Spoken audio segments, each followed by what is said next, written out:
हमारे देश के कॉन्स्टिट्यूशन मेकर्स ने एक यूनिटरी फॉर्म ऑफ गवर्नमेंट को रखते हुए भी फेडरल कैरेक्टर को चुना, फेडरल स्ट्रक्चर को चुना।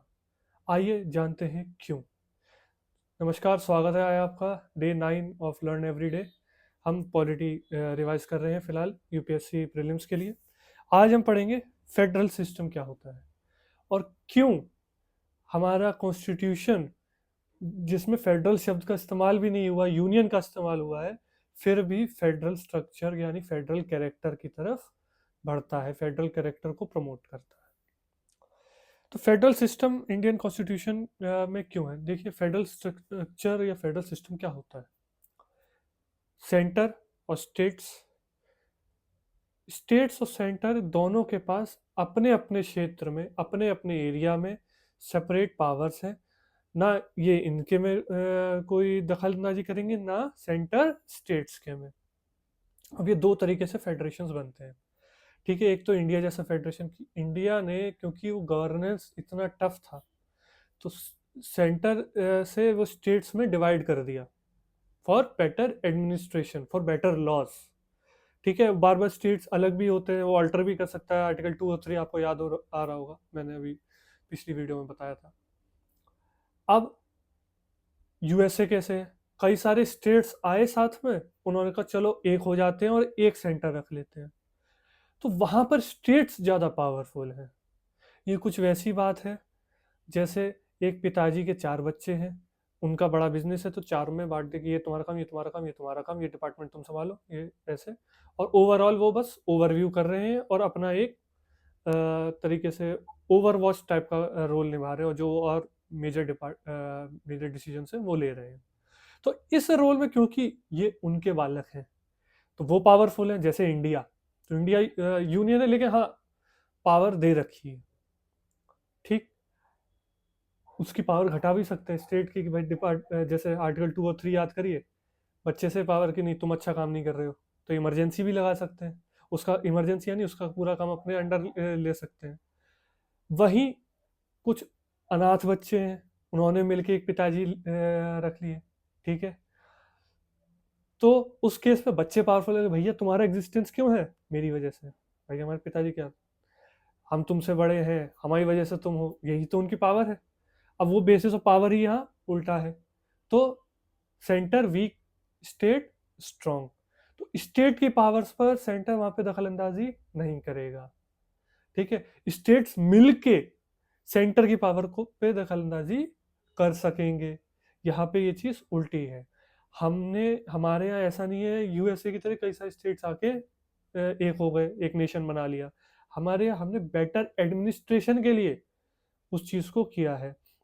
हालांकि वो डिसेंट्रलाइजेशन नहीं है, पर वो उपजा वहीं से है, डिसेंट्रलाइजेशन के प्रोसेस से ही उपजा है। हालांकि उसको डिसेंट्रलाइजेशन नहीं बोला जाएगा। तो क्वेश्चन अगर आ जाए डिसेंट्रलाइजेशन, तो डिसेंट्रलाइजेशन टिक मत माराना। ठीक है, हाँ, डिसेंट्रलाइजेशन की तरफ से है, वहां से उपजाए, वैसा स्टेटमेंट आए तो वो सही होगा। कंफ्यूज मत होना, मैंने एक ऐसा भी क्वेश्चन रखा है जिसमें लोग कंफ्यूज हुए थे बहुत। चलिए अभी इसे पढ़ते हैं। Federal system, division of powers between centre and states. Written constitution है हमारे यहाँ, कॉन्स्टिट्यूशनल सुप्रीमेसी है। ना स्टेट की, ना सेंटर की, ना जुडिशरी की, ना ही एग्जीक्यूटिव, ना ही लेजिस्लेचर। किसकी? कॉन्स्टिट्यूशन की। और कॉन्स्टिट्यूशन में सबके अलग अलग बनाए हुआ, 7 schedule list, union list, state list, concurrent list. ठीक, जुडिशरी इंडिपेंडेंट। अच्छा, जुडिशरी हमारे यहाँ अलग अलग नहीं है, कई देशों में ऐसा होता है स्टेट की जुडिशरी अलग, सेंटर की अलग। हमारे यहाँ एक सिंगल जुडिशरी है, बॉटम टू टॉप, ये वो सिंगल स्ट्रक्चर में बंधा हुआ है। ठीक है, वो एक यूनिटरी तरीके से है। जैसे आप इसमें हार जाए तो आप हाई कोर्ट, हाई कोर्ट में तो सुप्रीम कोर्ट, वो एक सिंगल उससे बंधा हुआ है। ठीक है, तो जुडिशरी इंडिपेंडेंट है और वो इस तरीके से डिवाइडेड नहीं है। एग्जाम्स अलग अलग बॉडीज कराती है तो इसलिए कंफ्यूज मत होइएगा। ठीक, India described as union of state, ये तो मैं कई बार आपको वीडियोस में बता ही चुका हूँ कि हम union of the states described है, हम फेडरेशन डिस्क्राइब नहीं है। फेडरेशन या फेडरल वर्ड कहीं भी इस्तेमाल ही नहीं करा गया है। क्या करा गया? Union of states. मैं पढ़ाया भी था, India that is Bharat is a union of states. Federal features. Articles के साथ मैं एक बार बता देता हूँ। अच्छा, इस चीज़ों को रिवाइज करते रहिएगा और इन आर्टिकल्स को एक बार देख लीजिएगा। हालांकि हम जब अभी लेजिस्लेचर, एग्जीक्यूटिव ये सब पढ़ेंगे और जुडिशरी पढ़ेंगे तो उस तरीके से और समझेंगे, ठीक है। लेकिन क्योंकि एक रिवीजन सीरीज है तो अभी से आप इस चीज़ों को देखते हुए चलेंगे। डिवीजन ऑफ पावर्स, यूनियन और स्टेट और कॉन्करेंट में बता ही चुका हूँ, 7 शेड्यूल। आर्टिकल 246 में इसके बारे में बताया हुआ है कि भाई ये लिस्ट का पावर जो है वो सेंटर के पास जाएगा। ये कंकरेंट में दोनों बना सकते हैं। और अगर कोई ऐसा पावर है जो स्टेट लिस्ट में नहीं दिया हुआ, यानी या तो कंकरेंट में है या यूनियन में है, या फिर वो कोई ऐसी चीज़ निकल के आती है जो कहीं भी मौजूद ही नहीं थी, जिसके बारे में कहीं भी लिस्ट नहीं किया गया, तो कुछ नया आता है, ठीक है। तो वो कहाँ पे मेंशन हो, किसका काम होगा, यूनियन का। यूनियन चाहे तो दे भी सकता है, लेकिन कॉन्स्टिट्यूशन में क्या लिखा है, वो यूनियन का काम होगा, वो यूनियन डिसाइड करेगा उसे कैसे करना है। Okay. Written and supreme constitution, again article 13 इस बात को इन्फोर्स करता है। इंडिपेंडेंट जुडिशरी, ये पूरे जुडिशरी के आपके article 1242 to 147। Bicameral legislature, article 79, इसमें तीन चीज़ें हैं कि भाई पार्लियामेंट होगा, पार्लियामेंट के तीन हिस्से होंगे। वो तीन हिस्से कौन, प्रेसिडेंट, ठीक है, आपका लोकसभा, राज्यसभा, ठीक। तो ये बाई कैमरल लेजिस्लेचर हो गया। अच्छा, प्रेसिडेंट भी अपने आप में एक बॉडी है जो पार्ट है। लोग प्रेसिडेंट को कहीं ना कहीं इन दोनों में कर देते हैं, या सिर्फ लोकसभा राज्यसभा। तीन चीज़ें, प्रेसिडेंट, लोकसभा एंड राज्यसभा। उसको हालांकि अभी देखेंगे, तब भी क्वेश्चंस भी कराऊंगा मैं इससे रिलेटेड। लेकिन फिर भी इन चीज़ों को ध्यान रखिए, क्योंकि repetition is what gets the job done here, ठीक। जितनी बार आप एक ही चीज़ को बार बार रिवाइज करेंगे, ब्रूसली वाली कहावत है ना कि मैं उससे नहीं डरता जिसको 10,000 तरीके से पंचेज आते हैं, 10,000 तरीके के आते हैं। मैं उससे डरता हूँ जिसने एक कोई चीज़ वो 10,000 बार करी है। वही चीज़ यहाँ पे है। लिमिटेड मटेरियल पढ़िए, बार बार पढ़िए, बार बार क्वेश्चन सॉल्व करिए, क्वेश्चन ज़्यादा से ज़्यादा सॉल्व करने की कोशिश करिए एक ही टॉपिक पे। तो ताकि आप जो मेजर टॉपिक्स है, क्योंकि आप पूरा सिलेबस ना कोई रट पाया है ना आप रट पाएंगे, आप मेजोरिटी सिलेबस पे कमांड करिए, आपका प्रीलिम्स मेंस इंटरव्यू सब क्लियर हो जाएगा। Unitary features with articles.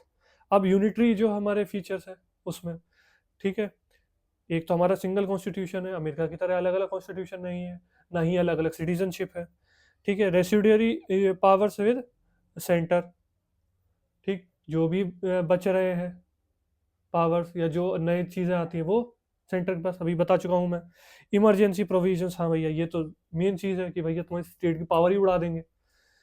National emergency, ठीक है, स्टेट पे प्रेसिडेंट रूल लगा दिया, स्टेट में उन्हें लगा कि नहीं भैया धज्जियां उड़ा दी। इंदिरा गांधी ने तो इसका मिसयूज किया था खूब जबरदस्त, जहां कांग्रेस हारती वहां पे वो इमरजेंसी लगा देती, फाइनेंशियल इमरजेंसी 360, ठीक है। इन सभी केसेस में वो क्या कर रहे हैं, स्टेट की पावर को पूरी तरह से ले लेते हैं, ठीक है। यूनियन पूरी तरह से उन पे ओवर पावर कर जाता है, वहाँ कोई वो सेपरेट नहीं रखता कि नहीं ये तुम्हारा काम मेरा काम सब मेरा काम, क्योंकि वो इमरजेंसी सिचुएशंस है, हमेशा ये नहीं हो पाता। All India civil, all India service जिसकी आप तैयारी कर रहे हैं, ठीक है, वो भी यूनिटरी कैरेक्टर को शो करता है, ठीक है। क्योंकि आपके ट्रांसफर्स भले ही स्टेट कर सकता है, पर अब बाकी सारी चीज़ें वो डीओपीटी देखता है, जो ज़्यादातर प्राइम मिनिस्टर अपने पास रखते हैं, ठीक है। स्टेट वाला चीफ मिनिस्टर अपने पास रखते हैं। डीओपीटी भैया देख लेना, वैसे क्वेश्चन तो नहीं आता लेकिन इंटरव्यू में कई बार पूछ देते हैं, department of personal and training, ठीक। अब क्वासी फेडरल क्यों, कि भैया आधे फेडरल का है, ठीक है। आधे फेडरल क्योंकि भाई आधे स्ट्रक्चर्स फेडरल जैसे, हम फेडरल जैसे ही नॉर्मल बिहेव करते हैं। अगर आप ऊपर से देखेंगे जो नॉर्मल टाइम पे कोई भी वर्किंग देखी जाएगी तो आपको बिल्कुल ऐसा लगेगा कि it is a pure federal structure, ठीक। बट जब आप इमरजेंसी सिचुएशंस में देखेंगे या आप मैटर्स देखें कंकरेंट लिस्ट के, कंकरेंट लिस्ट में ऐसे मैटर जिन पे स्टेट और यूनियन ने दोनों ने लॉज बनाए हैं, या आप कोई रेसिडुअल पावर जैसा कुछ देखेंगे, तब आप कहेंगे ओके यार this is union in force, है ना, ये पूरे यूनियन की तरह काम कर रहा है। बट और इमरजेंसी में तो स्पेशली हम यूनियन की तरह प्योरली काम करते हैं। अच्छा, ये क्यों करा गया, अगेन मैं इस चीज़ को बता भी चुका हूँ और आप सब लोग समझते भी होंगे। इंडिया पाकिस्तान का डिवीजन देखा था मैंने, आर्टिकल 124 जब पढ़ाया था तब भी आपको बताया था कि सब अलग अलग दिशा में भागने लग गए, फिर क्या होगा? तो वो चीज़ें ना हो, इसलिए उन उसको इंश्योर करने के लिए यूनियन को थोड़ा सा ज्यादा ताकत दी गई, पर इतनी भी नहीं कि भैया स्टेट्स से सारी ताकत वो छीन ले।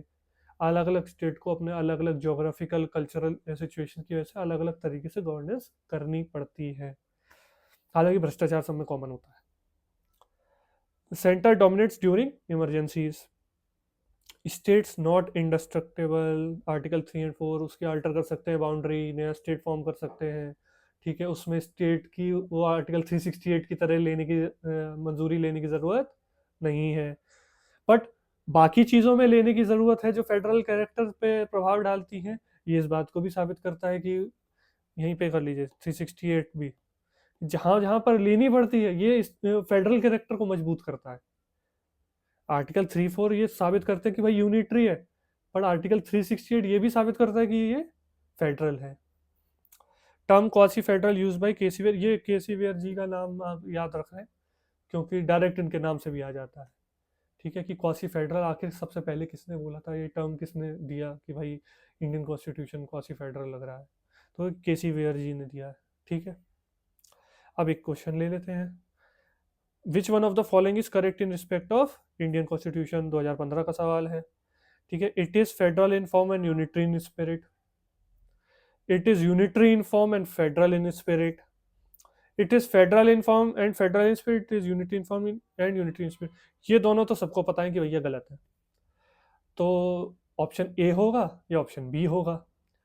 अब थोड़ा सा इस पर ध्यान लगाइए कि बहुत लोग इसको गलत करके आए थे, इवन प्रैक्टिस क्वेश्चन जब मैं कराता हूँ तो बहुत लोग इसका गलत जवाब देते हैं। तो जो पहला जवाब आपके पास आ रहा हो आप नोट करिए और सोचिए। अब unitary in form and federal in spirit या federal in form and unity spirit का मतलब क्या है? देखिए, फेडरल इन फॉर्म मतलब जो आपका स्ट्रक्चर है, और ये इमरजेंसी की बात नहीं हो रही है, आपका जो नॉर्मल स्ट्रक्चर है वो फेडरेशन जैसा है, ठीक है। लेकिन स्पिरिट आपकी यूनिटरी है, मतलब जरूरत आने पे स्पिरिट अंदर जाके कैसी है, यूनिटरी। तो ऑप्शन ए है इसका आंसर। बी लोग कर देते कि यूनिटरी इनफॉर्म, क्योंकि भाई यूनियन लिखा है वो तो फेडरल में दिखते हैं। नहीं नहीं नहीं नहीं, स्पिरिट ही है आपकी यूनिटरी। आपका जो स्ट्रक्चर जो है वो कैरेक्टर जो आपके स्ट्रक्चर का है वो फेडरल फेडरल ही है। इसको प्लीज मत गलत करके आइए, बहुत लोग गलती करते हैं यहाँ पे, ठीक है। तो इस क्वेश्चन को बार बार देख के जाइएगा। 2019 का question. Consider the following statements. The Constitution of India defines its structure in terms of federalism, secularism, fundamental rights, and democracy. ठीक है। Federalism in India implies that the central states have exclusive powers in their respective spheres. Obviously, both. ठीक। इस तरीके से आप questions करते रहिएगा, और जो ट्रैप क्वेश्चन है वो तो मैं आपको यहाँ पे कुछ करा भी देता हूँ। आपको कोई और किसी क्वेश्चन का सॉल्यूशन देख के भी आपको नहीं समझ में आ रहा है कि आपका क्यों गलत हुआ, आप कमेंट्स में उसको शेयर करिए, मैं उसका आंसर ज़रूर दूंगा। इसी तरह से पढ़ते रहिए, और इसको लक्ष्मीकांत से भी इस चैप्टर को पढ़ लीजिएगा, ठीक है। All right, see you tomorrow, learn every day.